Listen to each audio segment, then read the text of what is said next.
Hello everyone, welcome back to my video tutorials. Today I'm going to show you how to perform the weighted gene co-expression network analysis. So I'm going to use the data from the online tutorial, so you can download the data from here. So the dataset performed the microarray analysis to analyze the gene expression in the liver of the female mice and developed the weighted gene co-expression network analysis to find the modules related to the body weight. So I downloaded the data already, so we can go to R to perform the analysis. So first we need to load the package WGCNA and also the package tidyverse to manipulate the data. So let's read the microarray data into R. So you can see we have a data set here, have 3,600 rows and 143 columns. So we can click the data set to have a look at the information inside. You can see the first column is the gene information, then the microarray data set is from column 9. So we just need the information in the first column for the gene information and also the matrix data for the microarray.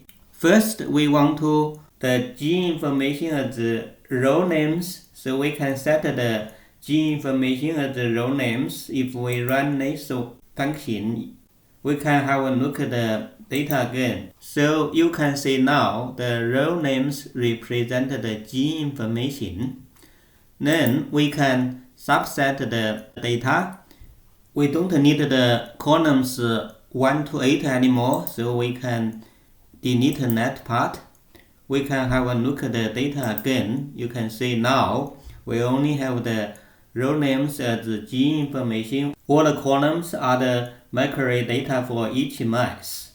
And also for sample clustering, we want the mice name in the row names and the gene information in the columns. So we can transpose the data to switch the columns and the rows. Let's transpose the data. You can see now the row names are the mouse names and the column are gene informations. So next we can perform the quality control to check if there are any missing values in the dataset. So we can use a function called good samples and genes in the WGCNA package to check the missing values. So if we run, you can see, so we have a data frame for the good samples and the genes. Let's have a look inside. You can see one is good genes, the other one is good samples. And actually for the check, all the genes and the samples are good. The return is true. And also we can run if the return is true or not. If we run, you can see the return is true. So all the genes and the samples are good for further analysis. So if you are going to analyze your own dataset, there are missing values, you can run the following code to remove the samples and the genes that have missing values. So we don't need to perform this step today. So next we can cluster the samples to see if there are any obvious outliers. So let's cluster the samples to form a sample tree. Before we can visualize the sample tree, we want to set some parameters for the figure because the sample tree figure is quite big. So now we can plot the sample tree to see what the sample clusters in this data set. So we can zoom in to have a look at the clusters. So you can see all the canisters from 135 mice. Clearly, we found one outlier, the mice F2 221. So we need to remove this sample from our dataset for further analysis. So let's go ahead to remove this sample from the dataset. So we know the samples are in the row names, so let's have a look at the row names. So you can see the sample F2 221 is in the row number 81. So we can remove this sample from row 81. And also there's another way by just using the sample names to remove the sample.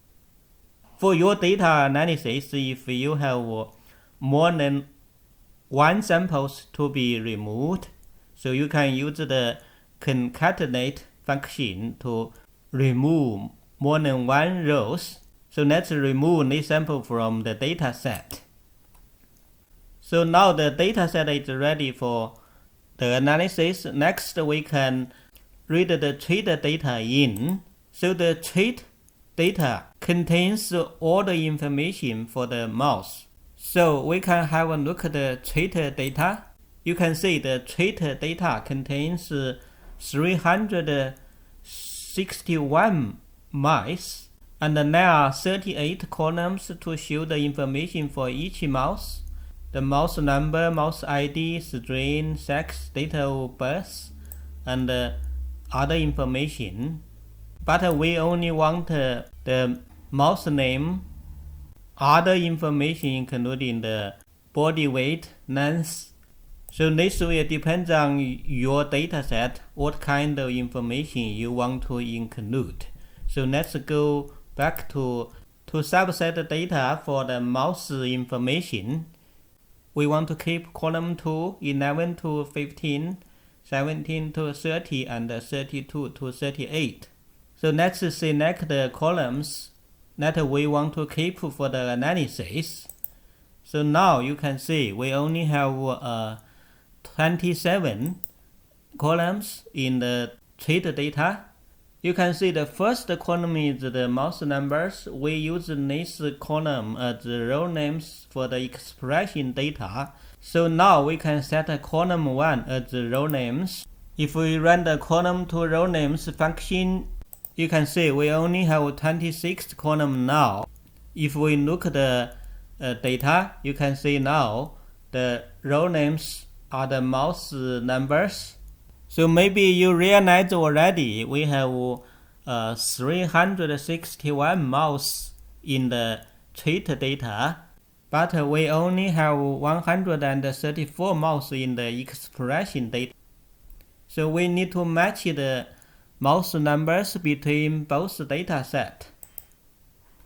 So if you see the row names for the expression data, that's the mouse names. It includes 134 mouse names, but if you see the row names for the trait data, you can see there are 361 mouse. So we can check if all the mouse names in the expression data are in the trait data. We run this code, you can see it's true. So all the mouse names in the expression data are in the trait data. And also we can check the other way around. You know we are going to get a false return because there are more mouse names in the trait data than expression data. So now we can change the trait data just to keep the mouse that are presented in the expression data. So we can use the row names from the expression data to subset the trait data. Let's run this code. Now we can check it again to see if all the mouse samples in the trait data are presented in the expression data. If we run this code, you can see the return is true. And also we can compare to see if they match to each other. We can run, you can see again it's true. So now we have the same number in both datasets. So we got the data ready for further analysis. Because we get rid of the outer layer of samples in the dataset, so we can recognize the samples here again. Because we are going to find the modules between the gene expression and the mouse weight, so we can convert the mouse weight to colors in the trait data. Later, when we plot the figure, the white color means low weight and the red color means high weight. A gray color means the weight is missing in the data connection. So let's match the weight to the color. Now we can plot the sample trace and link the gene clusters to the weight for each mouse. And we give a title for the plotted sample dendrogram and the trait heat map. So let's make the plot. So we can zoom in to see the plot. So you can see all the sample clusters in the top panel and the plot in the bottom panel to show the trait data for each mouse, and the information for the mouse weight are in the first line.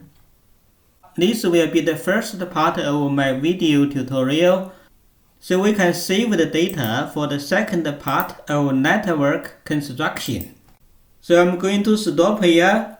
I hope my demonstration could help your data analysis. If you like my videos and you haven't subscribed my channel, please click the subscribe button. Thank you, and I hope to see you in my second part of demonstration.